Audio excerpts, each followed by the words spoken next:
Sunday special chicken curry ఇవాళ మా ఇంట్లో సింపుల్గా చేశానండి. ఎలా చేశానో ఒకసారి మీరు కూడా చూసేయండి. ఆనియన్స్, పచ్చిమిర్చి, కరివేపాకు వేసి ఫ్రై చేసుకున్నాం.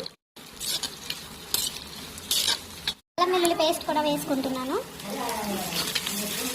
హాఫ్ కేజీ చికెన్ స్కిన్తో పాటు వేసుకుంటున్నాను.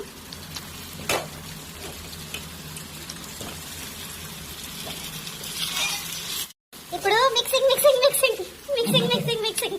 ఇప్పుడు కాస్తంత ఉప్పు, అలాగే పసుపు, అలాగే కొంచెం కారం వేసుకుందాం. ఇప్పుడు టమాటా పేస్ట్ని కూడా వేసుకుందాం. టమాటా పేస్ట్ కూడా వేసి కలుపుకుంటున్నాను. టమాటా మగ్గింది. ఇప్పుడు కొంచెం వాటర్ పోసుకుందాం. ఇప్పుడు దగ్గర పడేంత వరకు ఉడికించుకుందాము. చికెన్ అయితే ఉడుకుతుంది, లాస్ట్ ఫైనల్ స్టేజ్లో ఉంది. ఇదైతే గరం మసాలా వేసుకుంటున్నాను. దీంట్లోనే ధనియా పొడి, జీరా పొడి కూడా ఉంది. ఫైనల్గా అయితే నేను కసూరి మేతి వేసుకుంటున్నాను. అంతే అండి, రెడీ అయిపోయింది మన చికెన్ కర్రీ. గ్రేవీగా చాలా బాగా వచ్చింది.